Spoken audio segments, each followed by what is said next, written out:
প্রিয় স্টুডেন্ট, আজকে আমি তোমাদেরকে এই ভিডিওর মাধ্যমে ক্লাস 10-এর ভূগোলের যে প্রশ্ন দেওয়া হয়েছে রায়মার্টিন প্রশ্নবিচিত্রাতে 2025 সালে রায়মার্টিন প্রশ্নবিচিত্রা, সেখানে স্কুল নম্বর 1 প্রথম পর্যায়ক্রমিক মূল্যায়ন অর্থাৎ ফার্স্ট ইউনিট টেস্টের জন্য পেজ নম্বর 258-তে স্কুল 1-এ যে প্রশ্ন দেওয়া হয়েছে, আমরা প্রত্যেকটা প্রশ্নের উত্তর নিয়ে আমরা আজকে এই ভিডিওর মাধ্যমে আলোচনা করব। ভিডিওটা শুরু থেকে শেষ অবধি অবশ্যই তোমরা দেখবে এবং চ্যানেল নতুন থাকলে অবশ্যই চ্যানেলটাকে সাবস্ক্রাইব করে রাখবে পরবর্তী স্কুলগুলোর প্রশ্ন উত্তর পাওয়ার জন্য। তো আজকে যে প্রশ্নগুলো দেওয়া হয়েছে, দেখো আমাদের প্রথম যে school Bankura mission girls high school, তো আমাদের বিভাগ ক, সেখানে দেখো প্রথম প্রশ্ন একের দাগের প্রশ্নে বলা আছে বিকল্পগুলি থেকে সঠিক উত্তরটি নির্বাচন করে লেখো। 1.1 দাগের প্রশ্নে বলা আছে যে প্রক্রিয়ায় অভিকর্ষের টানে উচ্চভূমির ঢাল বরাবর মাটি ও শিলাস্তর নেমে আসে তাকে বলে পুঞ্জক্ষয় প্রক্রিয়া। পরের প্রশ্ন পদার্থ কোনটি নদী কার্যের দ্বারা সৃষ্ট ভূমিরূপ? পদার্থ কোনটি নদী কার্যের দ্বারা সৃষ্ট ভূমিরূপ? এটা হবে অপশান খ, মন্থকূপ। নেক্সট প্রশ্ন দুটি কড়ির মধ্যবর্তী অংশ সংকীর্ণ হয়ে তীক্ষ্ণ প্রাচীরের মতো অবস্থান করলে তাকে বলে এরিটি, অর্থাৎ অপশান ঘ সঠিক উত্তর। নেক্সট প্রশ্ন মরু অঞ্চলে বায়ুর ক্ষয়কার্যের ফলে গঠিত ব্যাঙের ছাতার মতো ভূমিরূপ হলো অপশান ক, অর্থাৎ গৌর। নেক্সট প্রশ্ন ভারতের মূল ভূখণ্ডের দক্ষিণতম বিন্দু হলো কন্যাকুমারিকা অন্তরীপ। এবং নেক্সট প্রশ্ন গাঙ্গেয় সমভূমির নবীন পলিমাটিযুক্ত অঞ্চলকে উত্তরপ্রদেশে বলা হয়, এখানে উত্তরপ্রদেশে বলা হয় খাদার, অপশান ঘ হবে সঠিক উত্তর। পরের প্রশ্ন গোদাবরী ও কৃষ্ণার বদ্বীপের মধ্যবর্তী অংশে অবস্থিত একটি হ্রদ হলো কোলেরু হ্রদ, অপশান খ সঠিক উত্তর। নেক্সট প্রশ্ন 1.8 বলা আছে 200 সেন্টিমিটার এর বেশি বৃষ্টিপাতযুক্ত অঞ্চলে জন্মায় চিরহরিৎ, অপশান গ হবে সঠিক উত্তর। বিভাগ ক্ষয়ের যে প্রশ্ন, সেখানে বলা আছে শুদ্ধ অশুদ্ধ নির্ণয় করতে বলা হয়েছে। প্রথম প্রশ্ন 2 দাগের প্রশ্ন নির্দেশ অনুসারে নিম্নলিখিত প্রশ্নগুলির উত্তর দাও। 2.1 নিম্নলিখিত বাক্যগুলি শুদ্ধ হলে পাশে শু এবং অশুদ্ধ হলে পাশে অ লেখো। প্রথম প্রশ্ন 2.1.1 জলপ্রপাতে প্রবল জলরাশি বাহিত হলে তাকে ক্যাটারাক্ট বলে, এটা ভুল, অর্থাৎ তোমরা এখানে অ লিখবে। পরের প্রশ্ন মহাদেশীয় হিমবাহে বার্গস্রুন্ড দেখা যায়, এটাও ভুল, এখানে তোমাদেরকে অ লিখতে হবে। নেক্সট প্রশ্ন বায়ুপ্রবাহের গতিপথের সঙ্গে আড়াআড়িভাবে যে বালিয়াড়ি গঠিত হয় তাকে অনুদৈর্ঘ্য বালিয়াড়ি বলে, এটাও ভুল, তাহলে এটাও অ লিখতে হবে। নেক্সট প্রশ্ন দেখো শূন্যস্থান পূরণ করতে আমাদের এখানে দেওয়া আছে। 2.2 দাগের প্রশ্নে কী বলা আছে, দেখো উপযুক্ত শব্দ বসিয়ে শূন্যস্থান পূরণ করো। প্রথম প্রশ্ন অবরোহণ পদ্ধতিতে ভূমিরূপের উচ্চতা ড্যাশ হ্রাস পায়। নেক্সট আন্দামান নিকোবর দ্বীপপুঞ্জের সর্বোচ্চ শৃঙ্গের নাম? আন্দামান নিকোবর দ্বীপপুঞ্জের সর্বোচ্চ শৃঙ্গের নাম হলো স্যাডল শৃঙ্গ।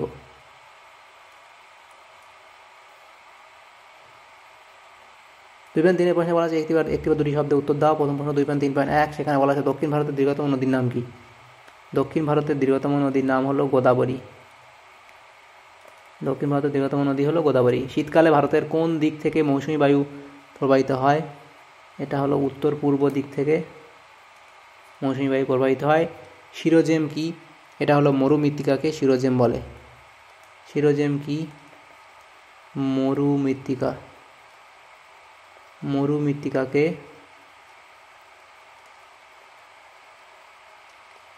শিরোজেম বলে। তাহলে এই প্রশ্নগুলো হয়ে গেল, 1 নম্বর প্রশ্ন মানে প্রশ্নগুলো হয়ে গেল। তারপরের যে প্রশ্ন সেগুলো আমরা দেখে নেব এবার। পরে দেখো যে প্রশ্ন দেওয়া হয়েছে বিভাগ গয়ের প্রশ্ন। দেখো বিভাগ গয়ের মধ্যে দেখো কি বলা হয়েছে, 3 দাগের প্রশ্ন নিচের প্রশ্নগুলি সংক্ষিপ্ত উত্তর দাও, বিকল্প প্রশ্নগুলি লক্ষণীয়। প্রথম প্রশ্ন পাদদেশীয় হিমবাহ বলতে কী বোঝো? উত্তর তোমরা লিখবে। পর্বত থেকে নেমে হিমবাহ যখন পর্বতের পাদদেশে অবস্থান করে তখন তাকে পাদদেশীয় হিমবাহ বলে। অবস্থান বলে পয়েন্ট করে সেখানে বর্তমানে আলাস্কা, গ্রিনল্যান্ড এবং আন্টার্কটিকা প্রভৃতি অতি শীতল মেরু সন্নিহিত অঞ্চলে এদের দেখা যায়। বৈশিষ্ট্য বলে পয়েন্ট করে সেখানে লিখতে পারবে তোমরা। একাধিক উপত্যকা হিমবাহ মিলিত হয়ে পাদদেশী হিমবাহ সৃষ্টি হয়। এই হিমবাহ দেখতে অনেকটা নীর মতো। এই হিমবাহের অগ্রভাগকে লোব বলে। উদাহরণ বলে লিখবে আলাস্কার মালাস্পিনা পৃথিবীর বৃহত্তম পাদদেশীয় হিমবাহ। তাহলে এই প্রশ্ন হলো এখানেই। অথবা দিয়ে যে প্রশ্ন ছিল সেখানে দেখো কি বলা হয়েছে, মরু সম্প্রসারণ প্রতিরোধের 2টি উপায় উল্লেখ করো। 1 নম্বর লিখবে বৃক্ষরোপণ। মরুভূমির প্রসার রোধ করার জন্য চারিদিকে গাছ লেগে সেগুলিকে শক্ত করে বেড়া দিয়ে সংরক্ষণ করলে অনেকাংশে মরুভূমির প্রসারণ রোধ হয়। নিয়ন্ত্রিত পশুচারণ, অতিরিক্ত পশুচারণ বন্ধ করতে হবে। যাযাবর, উপযাযাবর ও পরিযায়ী পশুপালকদের উপর নজর দিতে হবে যাতে করে তারা অতিরিক্ত পশুচারণ করতে না পারে, তবেই মরু সম্প্রসারণ রোধ করা যাবে। 3.2 প্রশ্নে বলা আছে পাখির পায়ের মতো বদ্বীপ কীভাবে গঠিত হয়। তো সংজ্ঞা লিখবে তোমরা, পাখির পায়ের মতো আকৃতি বিশিষ্ট বদ্বীপকে পক্ষীপদ বদ্বীপ বলে এবং এর উৎপত্তি কীভাবে হয় সেটা তোমরা লিখবে এবং এর কিছু বৈশিষ্ট্য তোমরা দিয়ে দেবে এবং উদাহরণ দিয়ে দেবে। মিসিসিপি নদীর বদ্বীপ, কৃষ্ণা নদীর বদ্বীপ। তারপর অথবা দিয়ে যে প্রশ্ন ছিল সেখানে কি বলা আছে, হিমদ্রোণী কাকে বলে। যে উপত্যকার মধ্য দিয়ে হিমবাহ প্রবাহিত হয় সেই উপত্যকাটি হিমবাহের ক্ষয়কার্যের দ্বারা অত্যন্ত প্রশস্ত, মোটামুটি মসৃণ তলদেশ ও খাড়া ঢালযুক্ত পার্শ্বদেশ বিশিষ্ট উপত্যকায় পরিণত হয়, একে হিমদ্রোণী বলে। এর কিছু বৈশিষ্ট্য তোমরা লিখবে। 1 নম্বর দিবে হিমদ্রোণীগুলি দেখতে ইংরেজি ইউ অক্ষরের মতো হয়।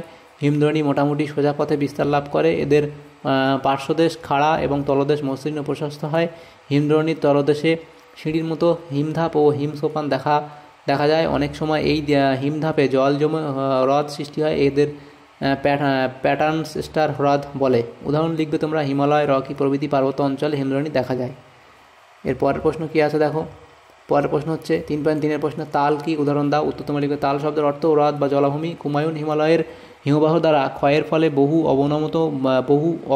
অবনত অংশের সৃষ্টি হয়। পরবর্তীকালে এই অবনত অংশে জল জমে হ্রদের সৃষ্টি হয়। এই হ্রদগুলিকে স্থানীয় ভাষায় তাল বলে। এছাড়া গাঙ্গেয় সমভূমির জলাভূমি বা হ্রদগুলিকে অনেক স্থানে তাল বলে। উদাহরণ দেবে নৈনিতাল, ভীমতাল, শততাল প্রভৃতি কুমায়ুন হিমালয়ের উল্লেখযোগ্য হ্রদ। অথবা দিয়ে যে প্রশ্ন ছিল মৌসুমি বিস্ফোরণ বলতে কি। আচ্ছা, মৌসুমি বিস্ফোরণ বলতে কি বোঝো। উত্তর তোমরা লিখবে এখানে, গ্রীষ্মকালে উত্তর পশ্চিম ভারতে এটা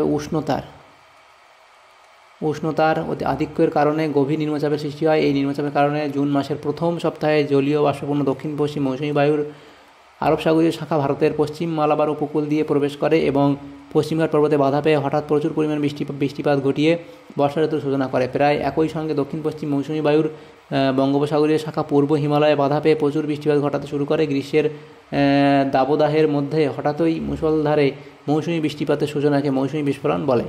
নেক্সট প্রশ্ন ছিল 2.3 ব্রহ্মপুত্র নদের উৎসস্থল ও দুটি উপনদীর নাম লেখো।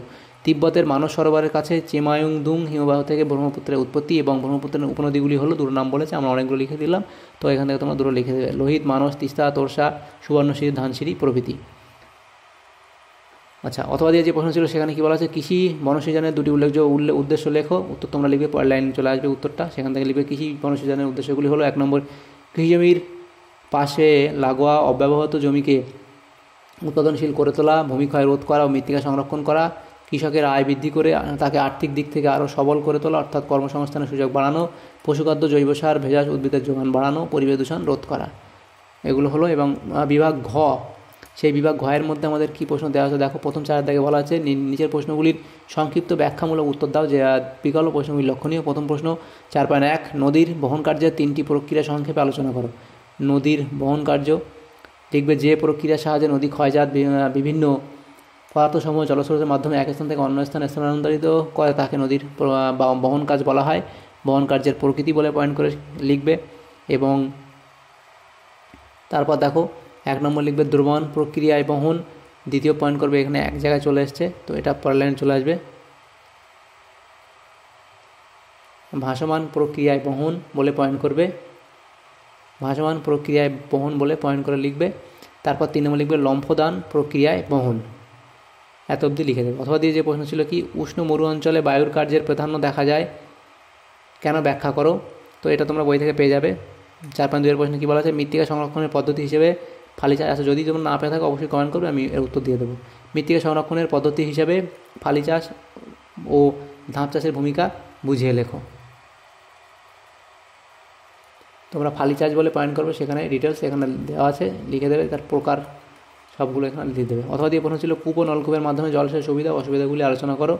কূপ ও নলকূপের মাধ্যমে জলসেচের সুবিধা এখানে দেওয়া হয়েছে, সেখানে 1 নম্বর সহজ ও সরল পদ্ধতি, 2 নম্বর কম ব্যয়, স্বল্প স্থান, স্বল্প জল সঞ্চয় এবং 5 নম্বর চাষের উপযোগী, এই পয়েন্টগুলো আমরা দিয়ে দিলাম। এবং 6 নম্বর স্বাধীন পদ্ধতি, এগুলো হচ্ছে সুবিধা। এবং অসুবিধা বলে পয়েন্ট করবে, সেখানে কিছু লিখবে, বেশি পরিমাণে জমিতে জলসেচ অসম্ভব, ভৌম জলের অবনমন এবং দূষণের মাত্রা বৃদ্ধি। 4 নম্বর লিখবে লবণতা বৃদ্ধি, এগুলো অসুবিধা। এবং বিভাগ উয়া সেখানে যে প্রশ্ন দেওয়া হয়েছে দেখো, নিম্নলিখিত প্রশ্নগুলো উত্তর দাও, 5/1 যে কোনো একটি প্রশ্ন উত্তর দাও। প্রথম প্রশ্ন 5/1 হিমবাহের ক্ষয়কার্যের ফলে সৃষ্ট 3টি ভূমিরূপে সচিত্র বিবরণ দাও। হিমবাহের ক্ষয়কার্যের প্রধান 3টি কারণ 3 প্রকার হলো ক্ষয় সাধন, বহন এবং সঞ্চয়। 1 নম্বর হলো কি শার্ক বা করি, এটার সংজ্ঞা তোমরা লিখবে। তারপর দেখো এখানে তার উদাহরণ দেবে এবং 2 নম্বর লিখবে পিরামিড চূড়া, তার সংজ্ঞা দেবে, উদাহরণ এখানে লিখবে। 3 নম্বর লিখবে ইউআকৃতির উপত্যকা বা হিমদ্রোণী, তার ডিটেলস লিখবে, সংজ্ঞা লিখবে, বৈশিষ্ট্য এবং উদাহরণ এগুলো দিয়ে দেবে, তাহলেই হয়ে যাবে। 5.1.2 এর প্রশ্নে বলা আছে বায়ু, জলধারা আর মিলিত কার্যের ফলে সৃষ্ট প্রধান ভূমিরূপগুলির চিত্রসহ বর্ণনা দাও। ভূমিরূপগুলো হলো একটা বহির্বিধৌত সমভূমি 1 নম্বর, 2 হচ্ছে ড্রামলিন, 3 হচ্ছে কেম, এটুকু তোমরা লিখবে, তাহলেই হয়ে যাবে। এবং 4 নম্বর আছে এসকার, এই 4টে তোমরা লিখে দেবে এবং এর যে ছবিগুলো আছে সেগুলো তোমরা বই থেকে পেয়ে যাবে। তো এই ভূগোলের যে প্রশ্নগুলো ছিল এখানে প্রথম স্কুলের